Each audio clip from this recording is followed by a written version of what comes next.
تو آپ نے یہ الیکشن لڑا، یہ آپ کا پہلا الیکشن تھا جو واگورہ کریری انتخاب سے آپ نے لڑا، حالانکہ اس سے پہلے کئی ساریں ہوئی تھی لیکن آپ نے کبھی لڑا نہیں. پہلا ہی الیکشن لڑا، ہارا، لیکن ایک شروعات آپ نے کر لی. جیتنے والے نے 17,000 ووٹ لے لیے، آپ چھٹے نمبر پہ آگے 1700 ووٹ ہی لے لیے، لیکن آپ نے ایک وہاں پہ ایک چھاپ ڈالی، اپنی ایک ایکٹیویٹی وہاں پہ دکھائی، جو بھی آپ کو کرنا تھا وہاں پہ کر لیا. تو ایک سوال سب لوگوں کے من میں ابھی بھی ہے، آپ کس پارٹی کے ساتھ وابستہ ہیں؟ نہیں، پہلے میں الیکشن کے حوالے سے آپ کو کلیئر کروں. آپ کو پتا ہونا چاہیے، جب میں نے ڈی ڈی سی الیکشن لڑا انڈیپینڈنٹ تو 13,000 سے میں نے 7,500 ووٹ لیا. جی. تب میں نے کوئی کام نہیں کیا تھا، اتنا ہی کیا تھا جتنا لوگوں میں رہا، لیکن اب ایز اے چیئر پرسن میں نے کتنے کام کیے ہیں وہ آپ خود بھی آپ کو معلوم. ہم آئیں گے اس کی طرف آئیں گے ہم. لیکن یہ الیکشن جو ہے، کیونکہ بیگ صاحب پہلے مانتے نہیں تھے الیکشن لڑنا. جی. جب لاسٹ مومنٹ پہ لوگ آئے، کچھ لوگ آئے، حیران ہوتا ہے انسان. تو جب بیگ صاحب مانے اور تقریباً ہمارے پاس 16-17 دن تھے الیکشن لڑنے کے لیے، اس کے بعد میرے جو ورکرز تھے انہیں کہا ہم مانیں گے نہیں، آپ کا فارغ. آخری وقت تک انتظار کرتے رہے بیگ صاحب. میں نے ان کا انٹرویو بھی لے لیا تو انڈیسائیڈڈ تھے، کلیئر نہیں تھا کہ لڑنا ہے نہیں لڑنا ہے، اگر لڑنا ہے تو کس پارٹی کی طرف سے لڑنا ہے. یہ ایک میں مانتی ہوں کہ یہ غلط فیصلہ ہو گیا، کیونکہ ہمیں گراؤنڈ سچویشن کا اتنا معلوم نہیں تھا. تو اس میں یہ ڈبل نقصان یہ ہوا کہ جب 16-17 دن بچے، کوئی پارٹی نہیں کچھ نہیں، میں اکیلی تھی اور اتنے سارے فورسز تھے. تو اس کے بعد مجھے بیگ صاحب کا کمپین کرنا پڑا. تو اپنا تو میں گئی ہی نہیں، اپنے ٹو سے واگورہ کریڈی تو میں بالکل ہی نہیں گئی. میں نے وہ کنٹیسٹ ہی نہیں کیا الیکشن، سمجھے. وہ سمپلی فارم بھرا اور اس کے بعد میں بارہمولہ کا جو ہے اسمبلی سیگمنٹ، اس میں میرا فوکس تھا. آپ بارہمولہ کانسٹیچوئنسی جو ہے یہ سب سے بڑی کانسٹیچوئنسی ڈیلیمیٹیشن کے بعد بنی ہے. مطلب اس میں رفیع آباد کا 16-17 ہزار ووٹ آیا، جہاں ایک گاؤں بھی مجھے معلوم نہیں تھا. جی. یہ ہے نا، کیونکہ ہمارا ڈی ڈی سی الگ تھا، مجھے اچھا نہیں لگتا تھا کہ میں جا کے اس کی جورسڈکشن میں انٹروین کروں. جی. تو اس کے بعد جب یہ 16-17 دن بچے تو یہ پورا میں بیگ صاحب کا کمپین کرتی رہی، اور میں نے اعلان بھی کیا کہ میں نے وہ کانسٹیچوئنسی قربان کر دی، چھوڑ دیا. 3 سال وہاں کام کیا. وہ آپ اس کو مائنس کیجئے، وہ تو میں کہتی ہوں کہ میں نے وہ کنٹیسٹ ہی نہیں کیا، صرف فارم بھرا. اور فارم میں نے صرف اپنے ورکرز کے لیے بھرا، کیونکہ وہ بالکل ہو گئے تھے، ڈپریس ہو گئے تھے جو ساتھی تھے. میں نے کہا چلو ادھر ہی لگے رہیں گے. ایک دن بھی نہیں گئی میں وہاں ہارڈلی. عرفان صاحب کو ٹرانسفر ہو گیا نیشنل کانفرنس کا، وہ ٹھیک ٹھاک. عرفان صاحب کو جو ہمارا اپر بیلٹ کا، وہ جو اوبیسلی اینٹی بشارت ووٹ میں نے لیا تھا نا، کہ بھائی جیسے بشارت صاحب، کریری بیلٹ، ہاں وہ ووٹ گیا، کریری پراپر کا ووٹ گیا، اینڈ پلس ان کا اپنے لور بیلٹ کا ووٹ ہوا. دوسرا میں آپ کو بتاؤں تو اس لیے وہ چیز مائنس کر دیجئے، میں اس کو مانتی نہیں اس الیکشن کو. ہاں، بارہمولہ کے حوالے سے میں آپ سے بات کرنا چاہوں گی. اوورآل جموں کشمیر، اسپیشلی کشمیر کے اور مسلم ڈومینیٹڈ جو مسلم کانسٹیچوئنسیز ہیں، چاہے پیر پنجال ہو یا کشمیر ہو، اس حوالے سے میں نے کیا ایز پولیٹیکل ایکٹیوسٹ میں نے کیا آبزرو. یہ وجہ یہ ہوئی، 2-3 چیزیں ہوئی.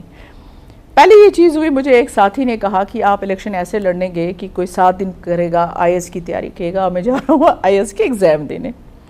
آپ نے 15 دن آپ گئے بارہمولہ اور کہا ہم الیکشن لڑیں گے، جبکہ پروپاگنڈا ایکسٹریم پہ تھا اور سب سے زیادہ بیگ صاحب کے خلاف پروپاگنڈا تھا. وہ کیا کہتے ہیں، ہر ایک نے کیا، چاہے اپنے ہو یا غیر ہوں. دیکھیے، ایک پروپاگنڈا یہ چلا کہ مائنس NC نیشنل کانفرنس جو ہیں جتنے لوگ ہیں یہ پراکسی ہیں. پہلی بات یہ چلی. پراکسی کا مطلب کیا ہے؟ پراکسی مینس بی جے پی کی پراکسی ہیں. اچھا. اب میرا ایک سوال ہے یہاں، چلو فار ایگزامپل میں بارہمولہ نیشنل کانفرنس کے بغیر سبھی پراکسی ہیں. ہاں، مطلب وہ ایک دودھ کے دلہے ہیں، باقی سارے جو ہیں یہ کیا آپ کہوں، کیا کون سا لفظ استعمال کروں. میں آپ کو بتاؤں، میں نے ایک ساتھی کو کہا، میں نے کہا مجھے آپ شک ہونے لگا ہے. کہا کیا؟ میں نے کہا فار ایگزامپل بارہمولہ کی ایگزامپل لیتے، توصیف رہنا اچھا لڑکا ہے، سٹارٹ کیا، وہ بھی بی جے پی اور ایجنسیوں کا آدمی. شعیب انجینئر شید کا آدمی، اویسلی ایجنسیوں کا اور بی جے پی کا آدمی. مظفر بیگ بھی آپ ایجنسیوں کا آدمی. یہ سارا 26 لوگ جو اٹھے ہیں، 25 لوگ جو اٹھے ہیں، یہ سب ایجنسیوں کے آدمی ہیں. اور یہ سر آپس میں لڑ رہے ہیں تاکہ نیشنل کانفرنس جیت جائے. یہ ہر کانسٹیچوئنسی میں ہوا. کیا بی جے پی کو یا ایجنسیوں کو اتنا عقل اور دماغ نہیں ہے کہ ہم ان سب کو کنسالیڈیٹ کریں اور ان کا ووٹ اکٹھا کریں کیونکہ ہم کو نیشنل کانفرنس کو ہرانا ہے؟ آپ نے ہر جگہ اتنے کینڈیڈیٹس ایسے اٹھائے جن کو آپ نے کہا یہ سب کے سب بی جے پی ہیں، یہ سب کے سب جو ہیں یہ ایجنسیوں کے ہیں اور ان کو ووٹ نہیں ڈالنا ہے ایکسیپٹ نیشنل کانفرنس. ٹھیک ہے، ایک ماحول بن گیا، اندر سے یہ ماحول بنتا رہا، پکتا رہا.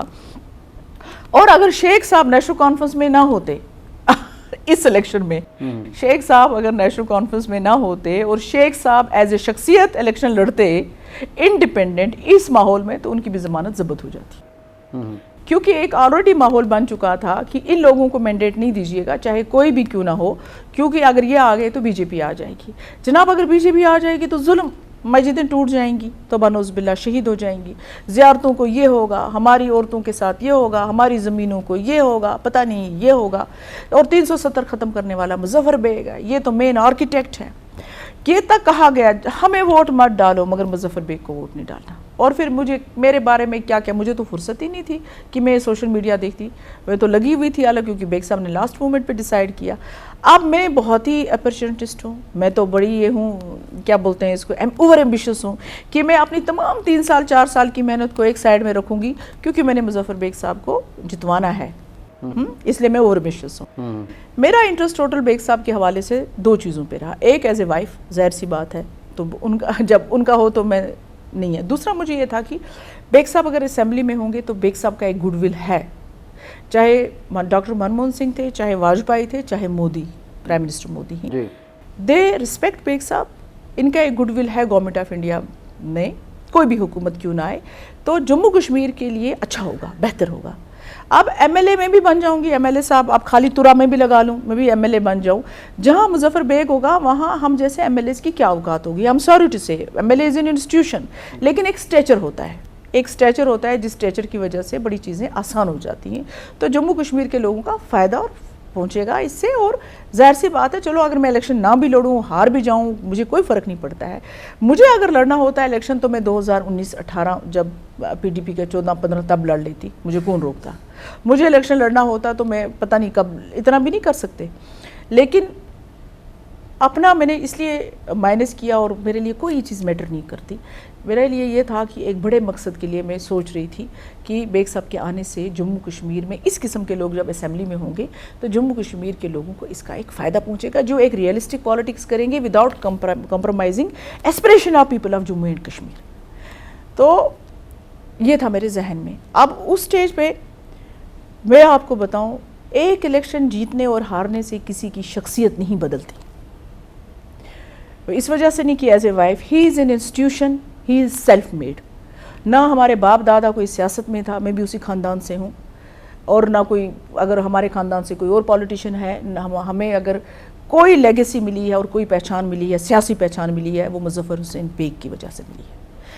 اگر بیگ صاحب کے ایک دوست لنڈن میں ہیں، انہوں نے مجھے فون کہا کہ ڈونٹ بی ڈپریس، میں نے کہا کیوں، میں نے کہا میں نے ایک رسک لے لیا اور مجھے دکھ ہے اس چیز کا، کہا کہ چرچل ایک معمولی انسان سے الیکشن ہار گیا، سر اس کا نام بتانا، میں نے کہا ڈھونڈنا پڑے گا گوگل پہ، کہا یہ کیا نام ہے، حضرت اقبال بھی ایک کرمنل سے ہار گیا، وارڈ کا الیکشن، ہاں تو جب تک ہسٹری ہے ان لوگوں کا نام رہے گا، Muzaffar Baig is a brand, he is self made, اس کو کوئی نہیں، اسے ایک سٹرگل کر کے، جب بیگ صاحب نے الیکشن لڑا 80s میں، گنی لون صاحب کو 35,000 ووٹ آئے، آپ چیک کر سکتے ہیں، ہو سکتا ہے میری فگرز ادھر ہو، ایز انڈیپینڈنٹ لڑے پہلا الیکشن، انہوں نے 80,000 ووٹ لیا، نیشنل کانفرنس چند ہزار ووٹوں سے جیتی، 80 والا سفینہ بیگ کی وجہ سے مظفر بیگ نہیں ہے، کسی اور کی وجہ سے مظفر بیگ نہیں ہے۔ اب یہ الگ بات ہے کل مجھے یاد نہ رہے، ہے نا، کل مجھے یاد نہ رہے وہ الگ بات ہے، لیکن مظفر بیگ ہے، چاہے وہ الیکشن بڑے ہارے ہیں، ان کو فرق نہیں پڑتا۔ اور میں حیران ہوتی ہوں، پرسوں میری بچیوں نے کہا پاپا آپ کو لوگ کچھ بھی کہیں آپ جواب کیوں نہیں دیتے؟ کہا بیٹا ان چیزوں سے فرق نہیں پڑتا، میں نے بہت کچھ دیکھا ہے۔ جب شیخ صاحب مجھے چاہتے تھے میں ان کے ساتھ آؤں، اس کے بعد جب میں نے شیخ صاحب کے خلاف الیکشن لڑا تو گاؤں شیخ صاحب گھومے، کا ایک چھوٹا سا لڑکا ادھر آیا ہے آج کل میرے خلاف الیکشن لڑنے کے لیے، تو وہاں سے میرا ہی ہمسایہ اٹھا، اس نے کہا جناب اگر اتنا چھوٹا ہے تو آپ گاؤں کیوں گھوم رہے، آپ تو شیخ صاحب ہیں۔ تو ان چیزوں سے نہیں ہوتا، کوئی پتھر مارے تو آپ ہر چیز کو جواب دو، یہ اچھا نہیں لگتا، میں نے یہ چیزیں بہت دیکھی ہیں۔ تو میں آپ کو بتاؤں، یہ جو ہے مفتی صاحب، میں ان کی اہلیہ ہوں، لیکن مفتی صاحب بھی مجھے جانتے ہیں، تب انہوں نے مجھے جان پہچان ان کے ساتھ ہوئی جب میں مظفر بیگ کی اہلیہ ہوں۔ جی ہاں، میرے خاندان میں میرا کوئی اور رشتہ دار ہوگا، اس کو بھی کوئی صاحب سر پہ ہاتھ تب رکھے گا جب انٹروڈکشن تب ان کو ہوئی جب مظفر بیگ نے سٹرگل کر کے اپنا ایک نام کمایا۔ جی، چاہے آپ ایجوکیشن اکیڈمکس میں ہو، 70s میں ہارورڈ گئے. 70s میں مذاق نہیں ہوتا ہارورڈ جانا. 70s میں آئی وی لیگ کوالیفائی کرنا کوئی مذاق نہیں ہوتا. He was a gifted person. اب الگ بات ہے کہ باقی تمام پی ڈی پی کو پتہ ہے کہ مجھے کتنی دفعہ جو ہے آفر کیا گیا تم یہ کرو وہ کرو, لیکن نہیں تھا, دل نہیں مانتا تھا. It was below my dignity. میں کوئی اتنی طوفان نہیں ہوں, but it was below my dignity کہ مجھے یہ لگتا تھا کہ ابھی ان کا رول ہے. اچھا آپ کو میں بتاؤں, فون کیا گیا بیگ صاحب بزرگ ہو گئے, ان کو سائڈ میں رکھو, اب الیکشن کیا بیگ صاحب لڑیں گے. میں نے کہا فاروق صاحب ان سے بڑے تو بزرگ نہیں, اللہ تعالیٰ ان کو صحت دے. رحیم راٹھر صاحب تو ماشاءاللہ جوان لگتے ہیں آپ, اللہ تعالیٰ صحت دے, وہ بزرگ نہیں. ایک لوتا جموں کشمیر میں ایک انسان ہے جو بزرگ ہو گیا ہے, وہ ہے مظفر بیگ. آپ نے تو 50 سال کی عمر میں ان کو بزرگ کر دیا تھا, اور اس کے بعد میرا اور ان کا نکاح ہوا بزرگی میں. میں آپ کو بتاؤں کہ میں آپ کو کہتی ہوں کہ ایک عورت کے لیے کتنی بھی قربانیاں کیوں نہ دے, ایک عورت کے لیے ہمارے سماج میں کوسچن مارک ہے. ایک عورت جب اچھا کرتی ہے تو اس کی اس اچھائی کو بہت کم لوگ ہوتے ہیں اپریشیٹ کرنے والے. میں جب پہلی دفعہ گئی اپنا یہ کرنے فلیگ ہوسٹنگ بارہمولہ, کئی بیمار لوگوں نے فیس بک پہ میرے خلاف لکھا, جو ذہنی طور پہ بیمار لوگ ہیں. تو اسی طرح ہی ہمارے سماج میں ایسے لوگ جن کو برداشت نہیں ہوتا. میں گزارش کرتی ہوں لوگوں کو کہ آپ اگر پولیٹکس میں لوگ آتے ہیں, آپ لوگوں کو ان کے کام کی بنا پہ جج کریں, آپ ان کو ان کی آنیسٹی پہ. میں اللہ کا شکر کرتی ہوں مجھے 3 سال ملے. میں آپ سے گزارش کرتی ہوں بارہمولہ جائیے اور سروے کیجیے, اور ایز اے چیئر پرسن میں نے وہ پروجیکٹ لائے ہیں جو مظفر بیگ کے بعد اگر کسی نے لائے تو سفینہ بیگ نے لائے ہیں. نیشنل ہائی وے سے لے کے میڈیکل کالج سے لے کے چاہے کتنے roads P M G S Y کے کتنے نبات. 1 منٹ کے بعد آئیں گے آپ کے ڈی ڈی سی رول کی طرف. بیچ میں ایک سوال پھر رہ جاتا ہے کہ آپ کس پارٹی کے ساتھ ہیں اور کس پارٹی کے ساتھ اپنے آپ کو وابستہ سمجھ رہی ہیں, یا اگر ابھی تک نہیں ہے تو کس پارٹی میں جانے کا ارادہ ہے؟ اب ہر چیز میں آپ کو بتا دوں گی تو میرے پاس کیا رہے گا. میں انشاءاللہ آنے والے کچھ دنوں میں فیصلہ تو کروں گی ہی, لیکن ایک بات میں آپ کو بتاؤں کہ مجھے نہیں پتہ ہے میرا فیوچر کا فیصلہ کیا ہوگا. ظاہر سی بات ہے بیگ صاحب کو پوچھ کے ہوگا, ان کی کنسنٹ سے ہوگا, ان کے بغیر تو کروں گی نہیں. لیکن میری بچیاں کہتی ہیں آپ کسی بھی جماعت میں جاؤ, جب ہم 18 سال کی ہوں گے ہم پی ڈی پی کو ووٹ دیں گے. اچھا, یہ کیونکہ وہ ایک, میں نے اس وجہ سے نہیں کہا, میں نے اس لیے کہا کہ وہ ایک پرسنل ہمارا بانڈ تھا اس فیملی کے ساتھ. اچھا, پالیٹکس اپنی جگہ ہے, لیکن اس فیملی کے ساتھ جو ہمارا بانڈ ہے وہ ہمیشہ رہے گا, چاہے پالیٹکس ڈفرینٹ کیوں نہ, مطلب ناٹ پی ڈی پی. میں محبوبہ جی کی بات کر رہی ہوں, محبوبہ جی اینڈ فیملی. وہ تو ایک فیملی کا ہے, ایک فیملی ریلیشن جو ہے وہ ہمیں. سیاسی تعلق کیا ہے مضبوط؟ سیاسی ظاہر سی بات ہے, سوچ سمجھ کے فیصلہ ہوگا. جو میرے ساتھی مجھے کہیں گے, جو میرے ورکرز مجھے کہیں گے, میں وہی فیصلہ کروں گی. اور ظاہر سی بات ہے بیگ صاحب کا ہی فیصلہ فائنل ہوگا میری سیاست کے حوالے سے. تو ہم اس اسٹیج پہ رول آؤٹ نہیں کریں گے بیگ صاحب کا اور آپ کا واپس پی ڈی پی میں جانا. نہیں, بیگ صاحب جو ہیں وہ ابھی بیگ صاحب کا مجھے نہیں لگتا ہے کہ وہ کوئی چیز اب سوچیں گے پولیٹکس کے حوالے سے, کوئی اتنا جلدی کوئی سوچیں گے. لیکن بٹوین دا پارٹی جو اس وقت ایگزسٹ کر رہی ہیں, آپ کو لگ رہا ہے کہ اس میں آپ دیکھیے دیر آر نو غور کریں گے آر اینیمیز ان پولیٹکس. جی, پولیٹکس میں یہی تو بات ہے, جو کل تک نیشنل کانفرنس کو گالیاں دیتے تھے تو آج تو ان کے چہیتے ہیں. جی, تو ظاہر سی بات ہے پولیٹکس میں نہیں ہوتا ہے یہ کہ بھئی آپ پرمننٹ اینیمیز ہو جاتی ہیں یا فرینڈز ہوتے ہیں. پولیٹکس میں یہ ہوتا ہے کہ آپ جو میں اپنا سوچتی ہوں, باقی ہر ایک کی اپنی سوچ ہو سکتی ہے. کچھ لوگ کرسی کے بھوکے ہوتے ہیں, اورنگزیب جو ہے اس نے تو کیا کیا باپ کو, لیکن کچھ لوگ سروس کرنا چاہتے ہیں لوگوں کی. تو اس لیے جو پولیٹکس میں میری سوچ یہ ہے کہ جہاں میں کنٹریبیوٹ کر پاؤں گی, جہاں میں اپنے لوگوں کی بات کر پاؤں گی, ظاہر سی بات ہے میرا فیصلہ وہاں ہوگا جہاں میں اپنے لوگوں کے لیے کچھ کر پاؤں گی. ڈی ڈی سی چیئرپرسن کی حیثیت سے آپ کے کام بہت سارے ہیں جو ہماری نظر میں بھی ہے, جس میں ہائی وے کا ایکسپینشن بھی ہے جو سری نگر سے بارہمولہ تک جاتا ہے, اور اس کے علاوہ کوئی اسٹیڈیم, کالجز وغیرہ.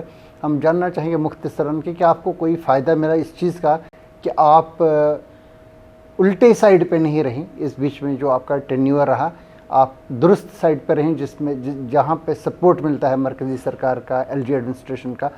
تو ایسے کوئی کام ہے جن پہ آپ کو ایک اطمینان ہے کہ یہ میری وجہ سے ہو گئے؟